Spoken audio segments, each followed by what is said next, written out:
दोस्तों नमस्कार। जी हाँ, सबसे पहले इन्फोर्समेंट डायरेक्टरेट के जो हमारे बहादुर अधिकारी हैं उनको सलाम। जी हाँ, उन्होंने एक सिटिंग चीफ मिनिस्टर को शायद इतिहास में पहली बार, जैसे कि उनके वरिष्ठ अधिवक्ता अभिषेक मनु सिंघवी साहब ने कल कोर्ट में दलील दी कि उन्होंने गिरफ्तार कर लिया मनी लॉन्ड्रिंग के आरोपों के तहत। जी हाँ, जहाँ पर बर्डन जो होता है वो स्वयं आरोपी पे होता है कि वो प्रूफ करें कि वो इनोसेंट है, और जब तक इनोसेंट नहीं है तब तक गिल्टी माना जाता है। इन पीएलएमए की जो धाराएं हैं, शायद सेक्शन 45 की बात कर रहे थे सौरभ शुक्ल जी संकेत उपाध्याय जी के साथ रेड माइक पर। जी हाँ, ये बात भी सही है कि ये जांच अधिकारी के विवेक पर है कि वो कब किसे गिरफ्तार करता है। लेकिन जो दो तीन बिंदु मेरे जहन में उठते हैं, वो एक तो ये है कि जो कन्विक्शन रेट है इन्फोर्समेंट डायरेक्टरेट्स की मुकदमों में एफआईआर दर्ज करने है वो अलग चीज़, और चार्जशीट के बाद जो कन्विक्शन रेट इत्यादि, तो ये सब बहुत क्या बोलते हैं, खासकर एफआईआर दर्ज करने में बहुत ही लो है।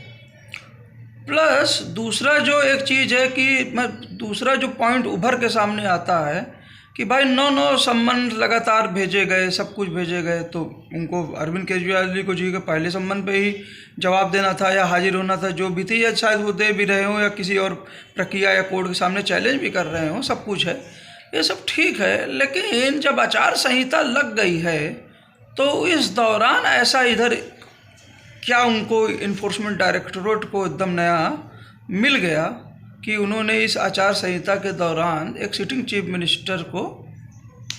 जो उनकी पार्टी के सब करता धरता हैं और जब इलेक्शन सर पे हैं, तो एकाएक गिरफ्तारी की नौबत आ गई। ठीक है, ये हमें बताने की ज़रूरत नहीं है, लेकिन ये एक स्वयं जांच अधिकारी के विवेक का प्रश्न है। इसके विषय में सोचना बहुत ज़रूरी है, और सामने जो कोर्ट है उनको भी इस पे, माननीय कोर्ट को भी या उनके वकीलों को भी ये चीज़ रखनी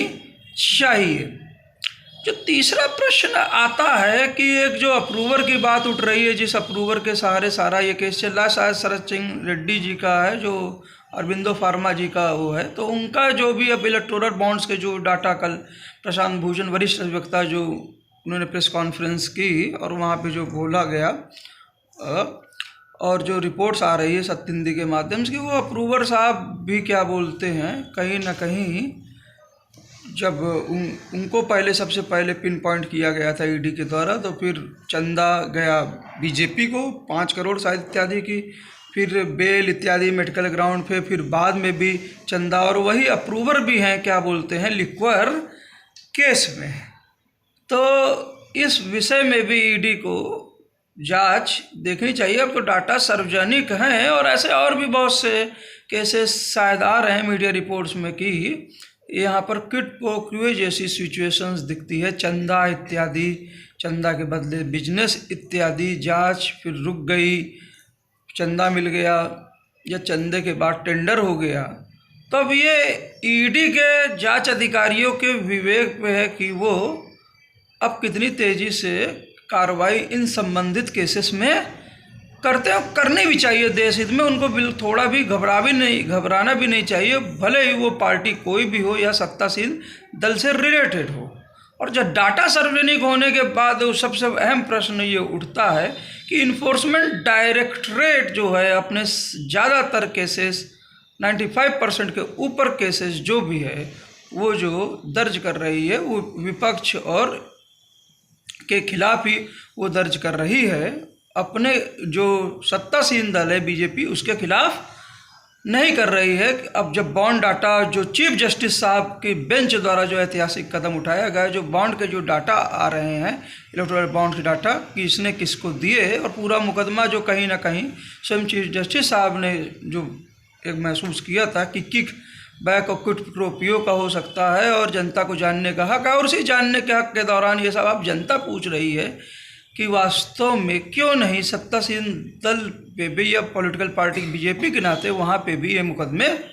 ये इन्फोर्समेंट डायरेक्टरेट उस दिशा में क्यों अभी तक नहीं बढ़ा, या आगे क्या उनको एक भी केस नहीं मिला, या सब कुछ एकदम पाक साफ है। खैर चलिए, ये भी हम जांच अधिकारी के विवेक पे छोड़ते हैं। लेकिन जो सबसे अहम बात जो ये है, चूँकि कन्विक्शन, ये इन मुकदमों में जो है सज़ा बहुत देर में होती है, और चूँकि इस तरह का मनी लॉन्ड्रिंग का प्रकरण होता है, हवाला टाइप चीज़ें होती हैं, तो जाहिर सी बात है इनको प्रूव करने में बहुत समय लगता है, बहुत केस बनाने में बहुत दिक्कतें आती हैं, और कहीं ना कहीं इन्फ्लुएंशियल लोग रहते हैं, इन्वॉल्व रहते हैं, तो इन्वेस्टिगेशन के दौरान साक्ष्यों के मिटाने इत्यादि की बात बहुत बार आती है, इसलिए कस्टडी की ज़रूरत पड़ जाती है। तो ये सब जब लंबा प्रोसीजर है, तो ये इतने लंबे प्रोसीजर्स में और इस एक्ट में इतनी शक्तियाँ हैं, कभी भी गिरफ्तारी हो सकती है। तो ऐसा एक क्या बोलते हैं कि एकाएक इलेक्शंस के समय, जब 2-3 महीने का समय है, इलेक्शंस है, सब पॉलिटिकल पार्टीज इस डेमोक्रेसी के सबसे बड़े पर्व में पार्टिसिपेट कर रहे हो, जिससे आगे की सत्ता चुनी जानी है। तो वहाँ पर इन केसेस में अगर यूं ही इसी तरह सिटिंग चीफ मिनिस्टर आज दिल्ली के हैं, तो पहले उधर झारखंड के थे, उनको ऐसी परिस्थिति होगी तो इस्तीफा देना पड़ा, कल उत्तर प्रदेश के भी हो सकते हैं, कोई कितना भी मजबूत चीफ मिनिस्टर हो ना, जिस एक्ट के तहत, और इलेक्शन के समय अगर ये सब चीज़ें हो रही हैं, तो 1 आध महीने वेट करने पे कौन सा ऐसा पहाड़ टूट पड़ता, क्योंकि ये जो चीज़ें हैं इसका कन्विक्शन तुरंत होता नहीं है। और जो भी खासकर जो आम आदमी हो, हम लोग हों या वो तो ठीक है, कभी भी आप ठीक है गिरफ्तार कर लीजिए, कुछ भी कर लीजिए, लेकिन जब एक संवैधानिक पद में, खासकर मुख्यमंत्री की जब बात हो, तो वो कौन सा एक देश छोड़ के चले जाएंगे या स्टेट छोड़ के चले जाएंगे, एक जिम्मेदार व्यक्ति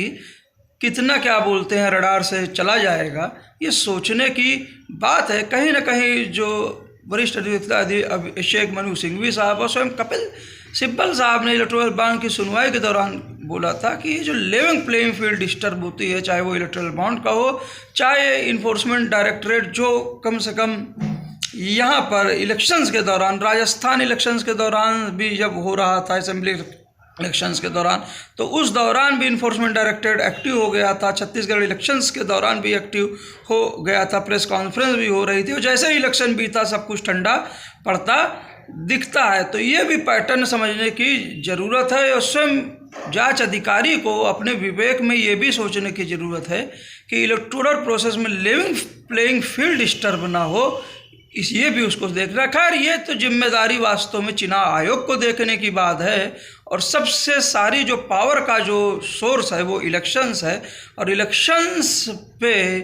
पीएलएमए के तहत उनके सख्त प्रावधानों के तहत अगर मनचाही कार्रवाइयाँ सब कुछ इत्यादि सब कुछ, जहाँ कन्विक्शन रेट बहुत कम है, अगर सब कुछ हम जांच अधिकारी के विवेक पे छोड़ दें, तो इस पे संवैधानिक संस्थाओं को सोचना है, अंततः माननीय सुप्रीम कोर्ट ऑफ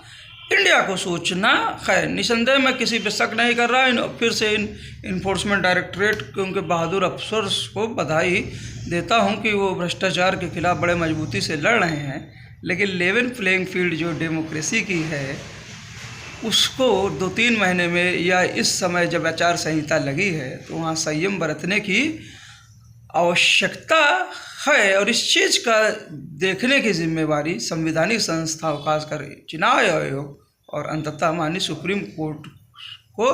देखनी चाहिए कि यहाँ पर डिस्टर्बेंस किसी प्रकार का